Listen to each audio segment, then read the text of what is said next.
in the second half. You guys built that lead. Kent went on a run, and then you were able to hold them at bay. Just what did you see there? Um, Obviously, I see that they're a good team too, so you kind of got to respect them as an opponent. Going into these games, both teams are going to go on some runs. It's just about making stepping up to the plate, making game-winning plays, and effort plays and making shots. So, just kind of respecting them. They like last year in the tournament, we were up 10 and a half. They made a 9-0 run. Just gotta, play through it. Looked like you were reaching for your shoulder at one point. Are you able to share just what you were feeling or what happened there? Oh yeah, I'm okay. I'm just being physical on the rebound.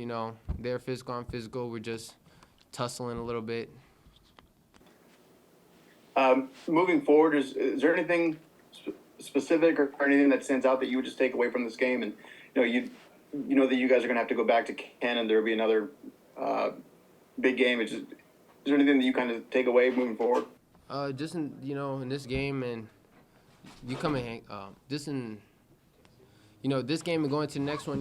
We just got to be poised. These are big games, and it's best to stay emotionally controlled and just play our game and play our defense and our offense and just play through us first. Not the crowd or not the other team or not get dysfunctional.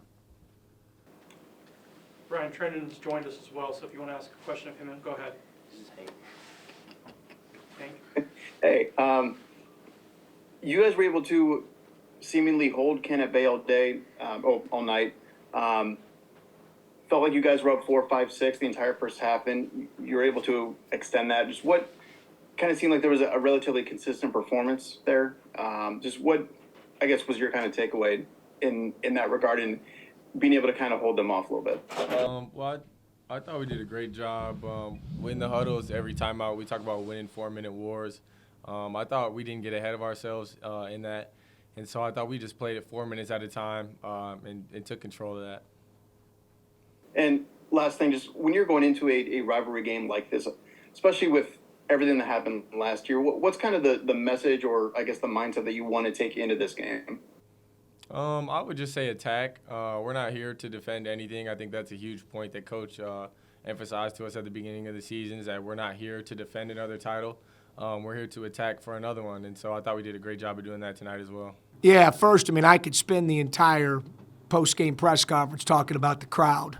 I challenged Zips Nation to come out, and boy, did they ever. It was sold out 20 minutes before tip. The student body was awesome. The AK Rowdies were awesome. It was an electric environment in here, best environment we've had since I've been the coach here. And so we're just so thankful. We don't take that for granted. So shout out to Zips Nation first and foremost. I thought they made it a really electric environment in the building. I thought our guys were really tough mentally and physically. I thought that they did a really, really nice job of handling adverse situations during the game, getting to the next play. Thought our upperclassmen really did a great job of leading us. And then we had plays that were made by everybody that played. I thought Clark was really good.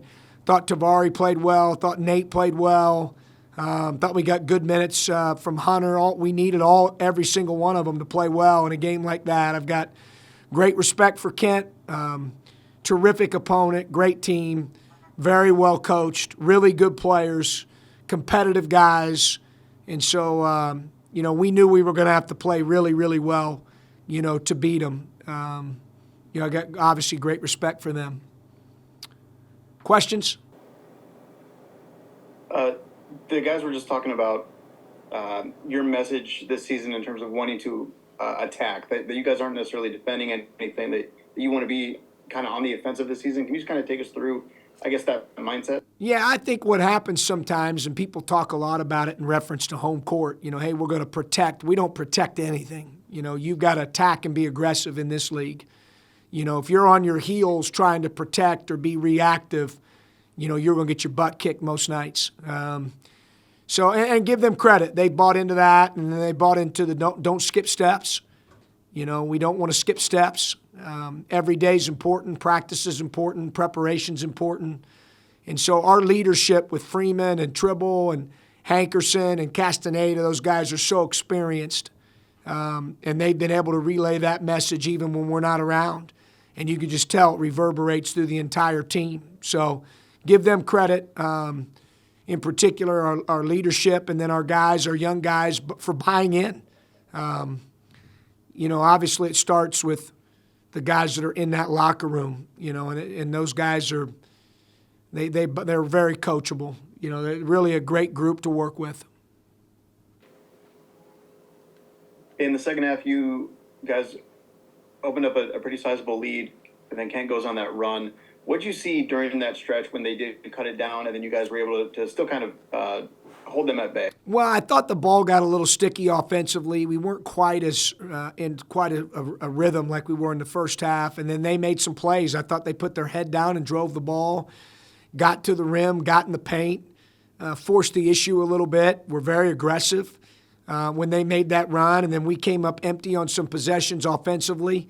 I thought one of the things that we did continue to do was be aggressive and attack, which led to our 18 free throw attempts, which offensively that was the best thing we did in the second half, was our ability to get to the foul line and convert 15 out of 18 of those attempts. So that kind of carried us a little bit offensively in the second half. I thought our defense was good throughout the 40 minutes. Obviously Kent's defense is tremendous.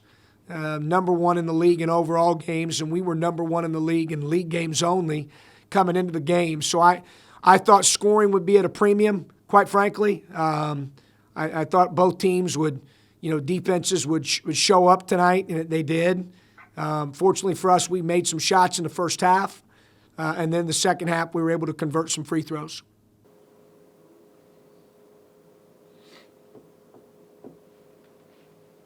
What else? Questions? Brian, anything else? I'm good. Thank you. Okay. Thank you. Thank you very much. Anything you need? I'll help you. You need anything? Actually, yes, sir. Okay, go ahead. So, coming off from a win last season for the MAC championship, what would you say a win like this means? Well, I mean, obviously it's a rivalry game, and so we pay great respect to it.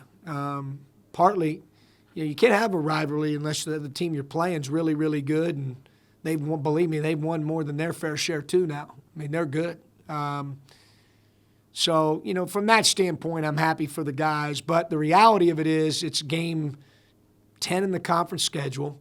You don't get 2 wins for a win. You don't get 2 losses for a loss. And I'm going to let them enjoy it the next 24 hours. And then when we get back to, we get to get ready for a great Toledo team who's number one in the league on offense. So it just keeps coming. But, hopefully it continues to show our guys when you defend and you rebound and you play together and, that we have the potential to play a really, really good basketball team. I don't think we've capped out yet by any means, but, we're getting closer.